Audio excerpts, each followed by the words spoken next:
Warning: the following file is restricted to Site-93 personnel only. Any attempt to access this file without appropriate authorization will be logged and will lead to immediate disciplinary action.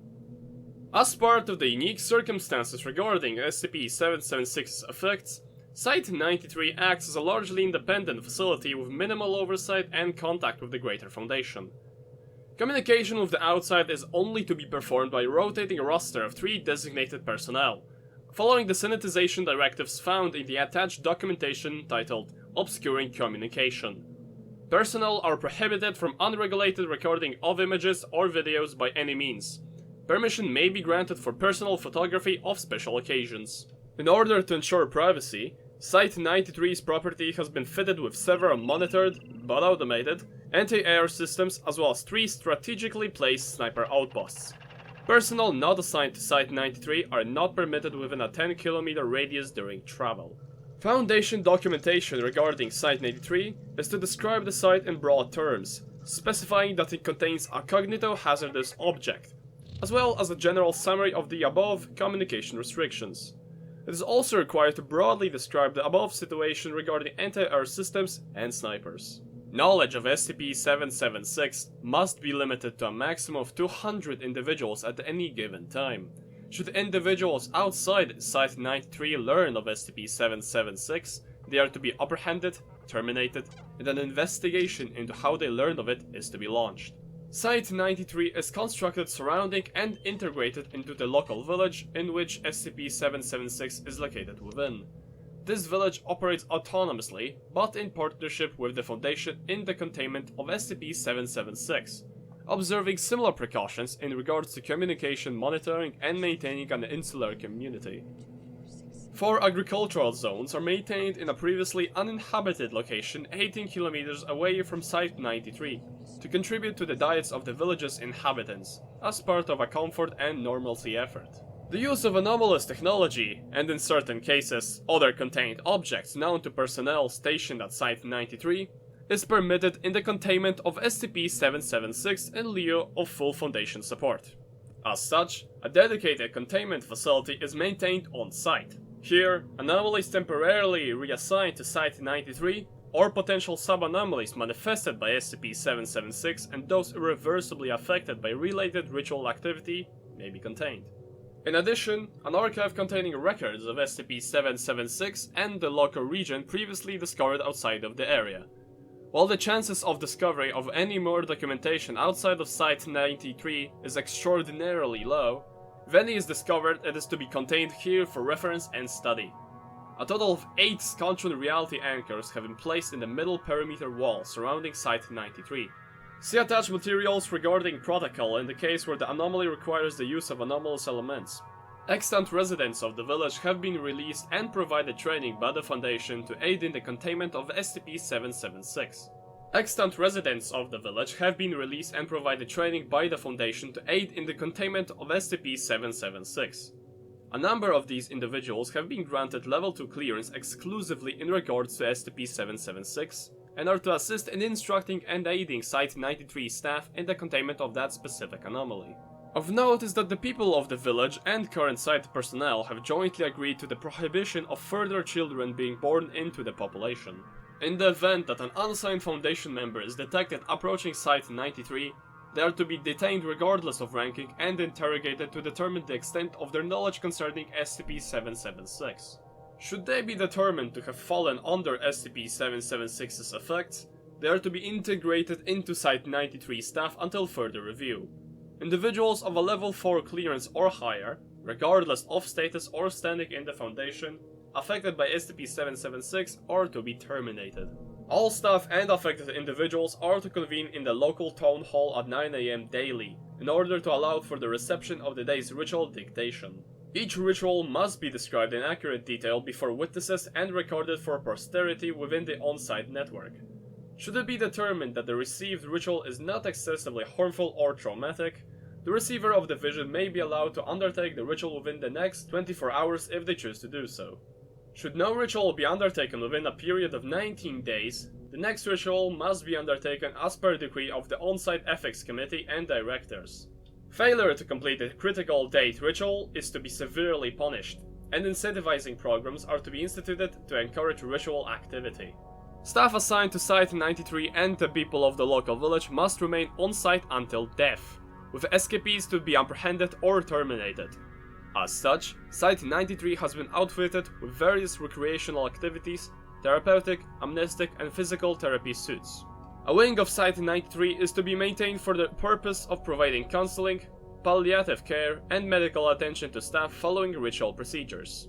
SCP-776 is a groundwater well that exists in the center of the village, possessing a unique structural composition which does not match building materials or compositional techniques historically common to its immediate region. It possesses various anomalous qualities, the most immediate of which being cognito-hazardous afflictions of one's perception of the well. These effects persist in situ, through audio-visual media, or through one's understanding and familiarity with the well. Cognito-hazardous anomalies can become ingrained in an individual who has merely learned about the well's appearance in a complete enough description and does not rely on visual or tactile contact. Afflicted individuals describe that they can perceive a gateway or a window at the bottom of the well, which leads to a pocket dimension, cavern, or rarely, a bubble that houses an undefined hostile force. This force, here by SCP-776-A, is described only in an individual's understanding of its apparent intentions and never a physical appearance or assumed nature. Descriptions universally describe the intent to climb the well and enter our reality, as well as an immense cruelty and capacity to enact harm to all life on Earth. This understanding also comes with an understanding that this malice may be repelled through performance of a daily ritual. The well becomes the subject of intense fear, recurring nightmares, and an aversion towards discussing the anomaly, favoring compulsive self-soothing behaviors and a desire to perform said ritual. Each day at 9:27 p.m., one or more persons affected by SCP-776 will experience an audio-visual hallucination informing them of a set of ritual behavior to be performed nearby SCP-776, in order to ensure SCP-776-A will not emerge. Hallucinations are described as visions, often in the religious sense, and are painful to the subject's eyes and teeth. Rituals are often painful, degrading, or possibly deadly, as well as nonsensical and expensive in both monetary and other senses.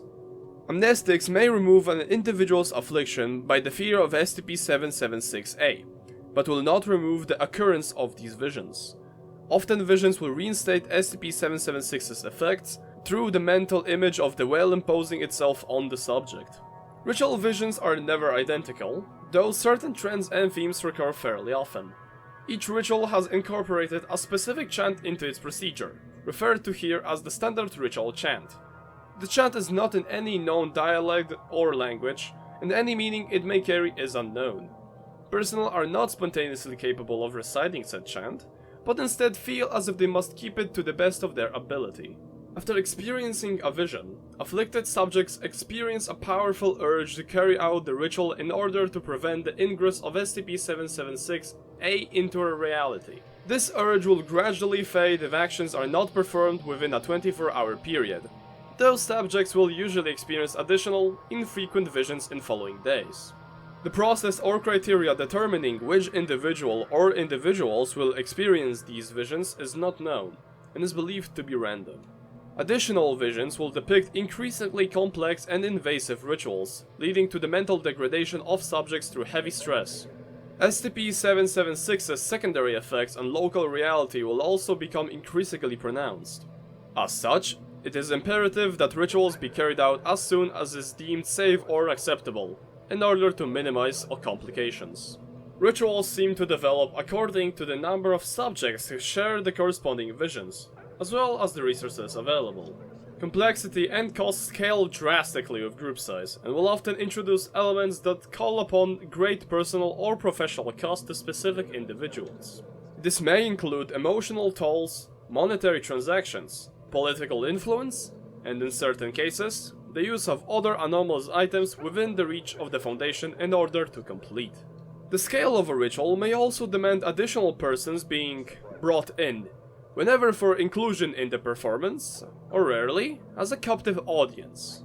It is inconsistent whether the failure of a given ritual may lead to SCP-776 imposing severe effects on local reality, and reactions from the objects do not correspond to ritual scale, complexity, or violence.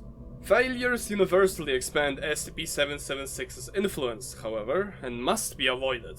The ambient effects of SCP-776 are profound, though the area of effect is limited and centered on the well itself. Liquids that pass beyond approximately a meter of SCP-776's mouth convert into a thick, corrosive fluid. This fluid has shown to be able to sustain biological function in damaged human tissue when removed from SCP-776 and diluted with 1 part fluid and 8 parts water. Weather patterns in a 17-kilometer radius of Site-93 remain overcast despite anticipated regional weather patterns, with multiple thunderstorms and snowstorms each month year-round. Native wildlife passively maintain a distance of approximately 10 kilometers of SCP-776. Migratory bird populations will pass through this 10-kilometer range, but flight patterns often form spirals or rings, and birds display severe confusion upon landing within the area of effect. No notable effects persist in animals that enter and then leave this area of influence. Persons residing within SCP-776's area of effect, for example, residents of the village and long-term inhabitants assigned to Site-93, may experience anomalous developments. Physical changes, such as normally straight hair becoming curly, or fingerprints changing into irregular spiral shapes, are semi-common effects and do not appear to be hazardous. On occasion, personnel may discover spontaneous dental growth in the palate in a spiral configuration. Several individuals have spontaneously experienced ocular degeneration, with their pupils and irises changing in shape. As Foundation personnel remain in Site-93 for longer, similar alterations are being discovered with increasing frequency. As stated above, nightmares and visual hallucinations are not uncommon in individuals who spend time within SCP-776's area of effect. The feeling of being watched, audio hallucinations of whispering or distant gibberish, or the feeling of hands and breath upon one's bare skin are reported. These are believed to be connected to SCP-776 and not the result of natural stress responses. Should no spontaneous visions, and therefore no ritual activity, occur in the vicinity of SCP-776 for more than a week or more, the above effects will become far more pronounced and severe. The area of effect will expand outward and other, more severe effects may occur.